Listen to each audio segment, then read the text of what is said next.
Now, given that spooky season is upon us, and in fact may already have passed by the time this goes up, it's possible that Halloween has already happened. And if that's the case, hey, so what, you know?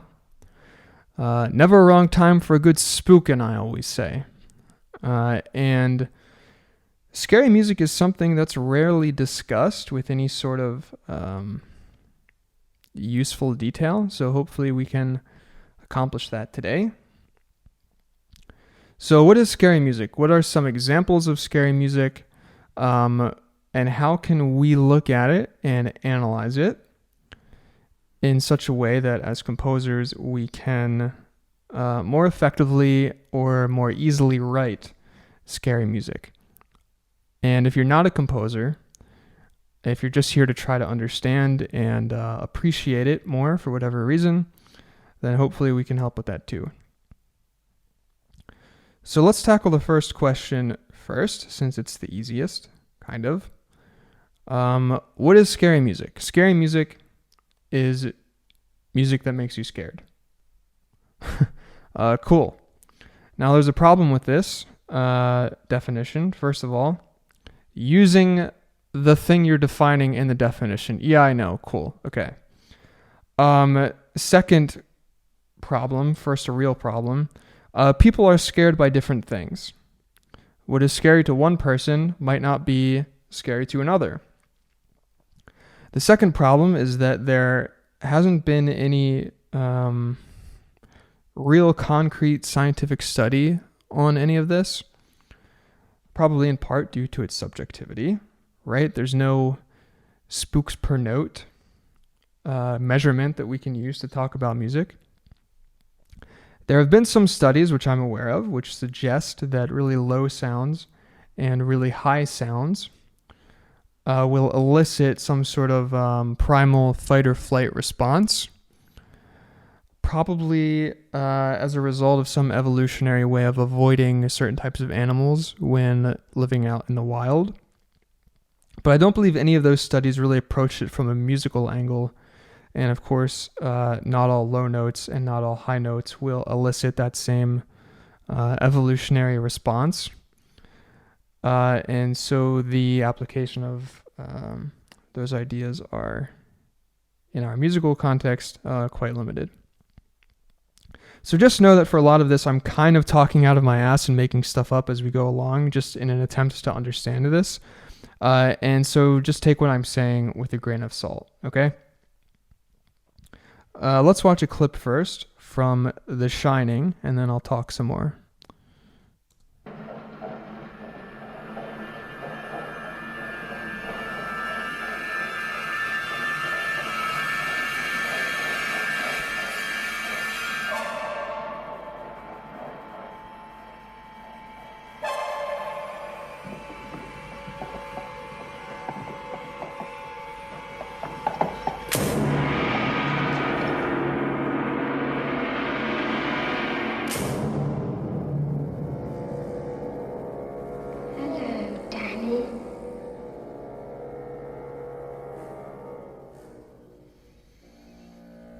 Play with us.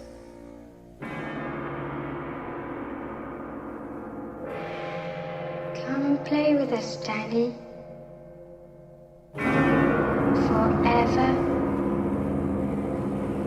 and ever and ever.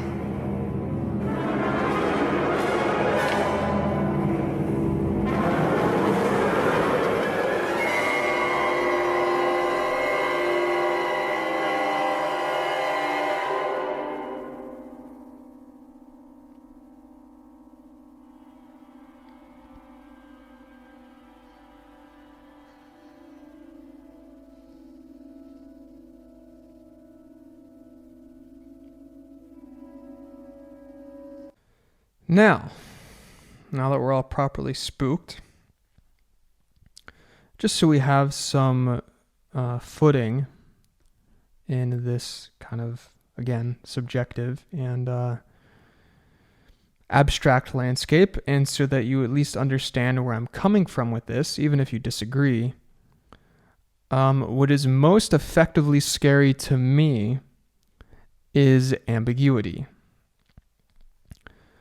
If we don't know what a creature or a monster or a character looks like, if we don't know where it comes from, what its motivations are, where it is at any given time, then that's scarier to me than when we do know all of those things. Voldemort, for example, is not really a scary character to me, okay? Because we know a lot about him, especially later on in the books. I don't particularly like the dude, right? But he's not scary to me. And to be fair, I don't think he's really supposed to be. This clip from The Shining is scary to me because my first questions when watching it are, why is this kid riding around in a tricycle? Okay, where is he going on the tricycle? What is going to be around the corner as he's riding? What is going to happen? You know, this whole the hotel location that they're at is kind of shrouded in mystery, right? And when he turns the corner and he sees these twin girls, my questions then become, who are these twin girls? Why are they standing in the middle of the hallway? Why are they eerily syncing up with each other? Why do they want Danny to play with them forever? What's with the quick shots of the bloody corpses? You understand what I'm saying? We really don't know anything about what's happening. And the thing about the music is that it's not helping us at all. Okay? There's no foundation in the music for us to grab onto either. You know, what key is it in? What's the time signature? It's, you know, when you listen to it, it's complete chaos. And that brings me to my next point, which is one of the fundamental ways with which I tend to look at and think about film music, and with which I've never talked about before or written in any of the analyses that you'll see on this channel, at least up until this point, is through the lens of chaos and order. Now, I don't think I need to spend a lot of time explaining this, because when I think when I say chaos and order, that most of you already have a good intuition about what that means. So just as a quick example, if you are someone who has a strict schedule that you keep to, you have an alarm clock that you set to the same time every day, you go to work at the same time every day, you clean your apartment, you know, all the time, you, I don't know, you count calories, you know, you are someone whose life is generally in, you know, almost extreme order, okay? On the flip side, if you're someone who, you know, whose schedule is kind of always up in the air, you're showing up late to things, you're not very reliable, your apartment is a mess, you maybe don't have a stable job or stable relationships, you are someone whose life is in pretty near complete chaos, okay? And at any point in time, you know, you're somewhere on that scale. Either you're in complete order, complete chaos, or somewhere in between, okay? You see this idea in film as well, given that it's, you know, it's a representation of real life usually. So some quick examples of how this can happen. You might see a camera on a tripod. This is a very subtle way of conveying order, okay? It sounds stupid, and in fact, in most cases, probably the director isn't even thinking about it like that.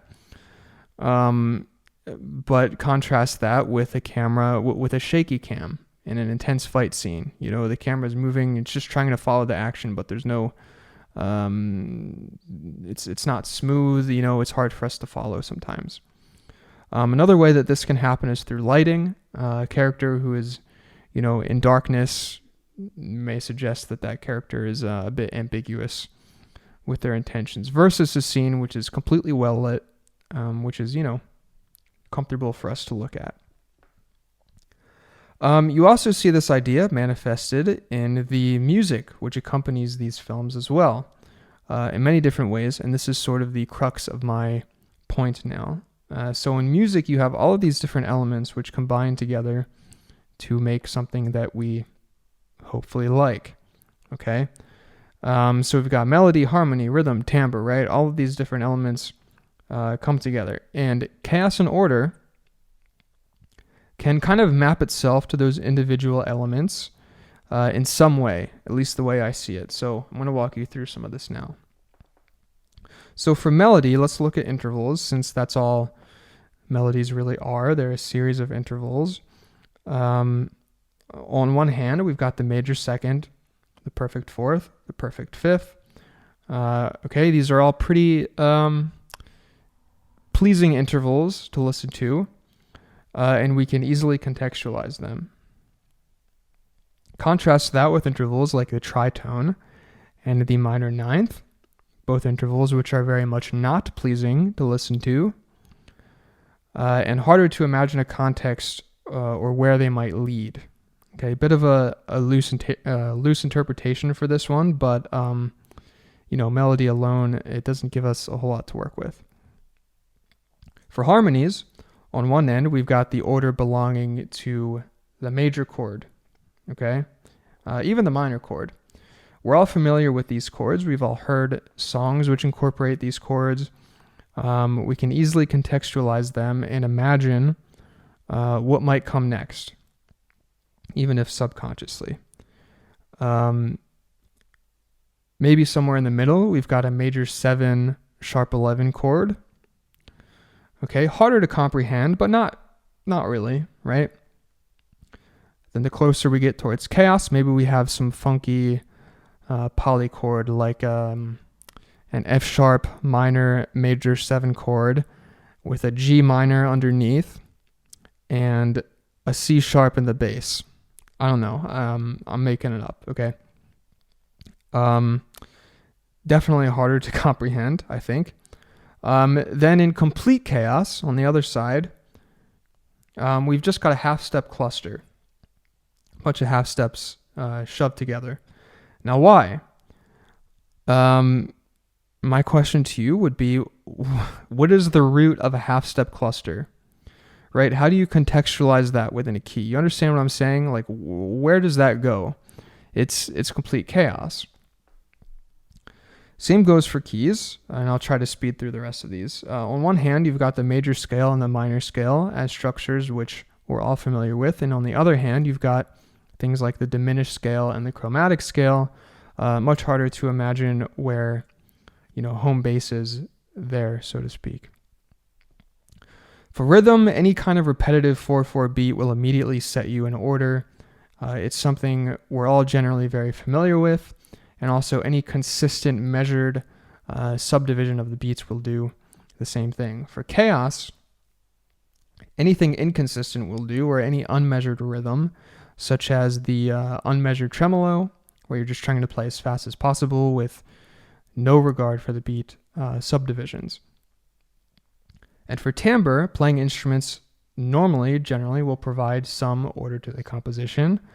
So just simply playing a string instrument with a bow or blowing air into a horn. I mean, it sounds stupid, but we all know how that works. We're all familiar with it. If you want to convey chaos, you can move into the more extended techniques, such as sol ponticello, glissandi, and pizzicato for strings, and your different types of mutes for the brass instruments. Now, all this is great, and I mean, maybe putting all of this together is how we get our spooks per note measurement, right? I mean, we can kind of make it up. But I want to at least put this into practice and show you how all of this comes together on a score. So if we go back to the Penderecki example from The Shining, and by the way, Penderecki is a great composer to study if you want to get into scary music. His music is used a lot in horror films. And a lot of film composers today will borrow from the timbres and techniques that he was experimenting with.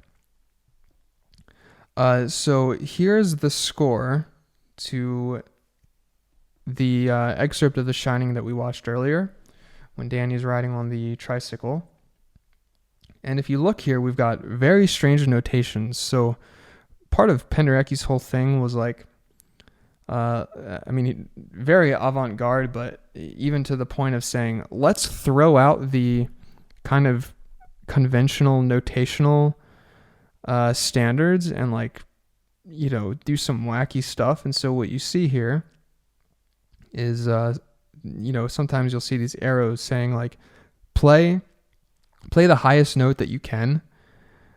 And so that might vary across instruments or players even. And so you get you kind of throw it up to chance. You're kind of going to get a cluster of notes there. You'll notice, for example, we've got these glissandis happening in the strings, basically kind of moving outwards into a half-step cluster, probably. I mean, I'm just looking through the score. I mean, I can't see everything at once, of course, but we've got these varying levels of vibrato that Penderecki is asking for here. These wavy lines above the staff, I believe, are referring to the motion of the vibrato. You'll notice also that the dynamic markings are not really correlating with each other. When one instrument's quieting down, another is getting louder.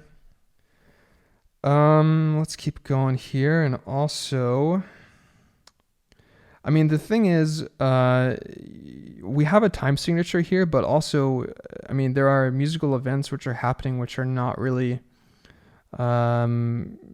correlating like with the beginning of a bar. I mean, there's not like a definite pulse where things are coming in and leaving.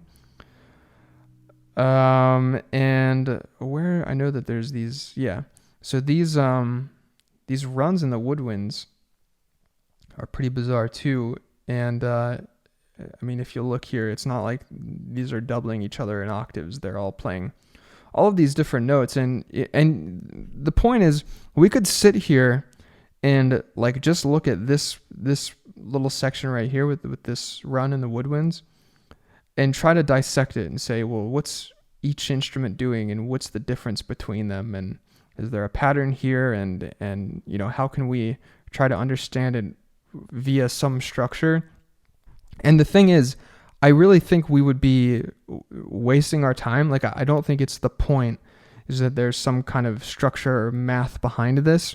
It's that the outcome is complete chaos, and it's not anything nice and traditional sounding. You understand what I'm saying? And so all of this, kind of ties into this idea of chaos. There's nothing about this which is remotely which could be remotely attributed to kind of the standard things that we're used to hearing with an orchestra.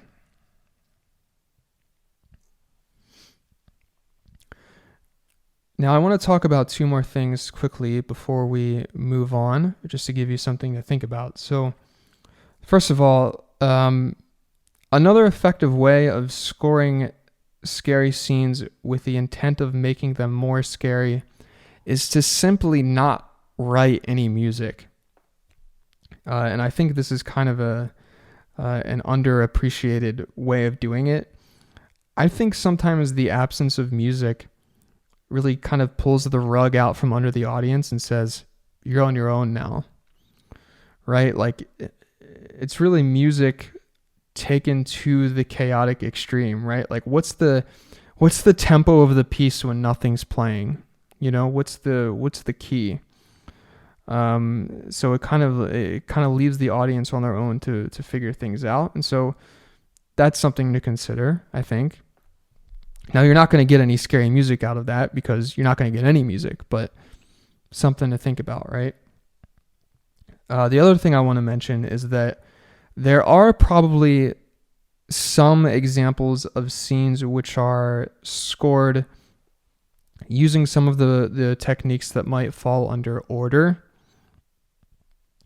I think a simple nursery rhyme playing under a scary scene or something. It's important, though, to differentiate first between like orderly music simply being in a horror film and orderly music actually underscoring a scary scene, and adding to the horror in some way. So, for example, the tubular bells in the beginning of The Exorcist is not scary music to me. And the scene that's accompanying is not scary either.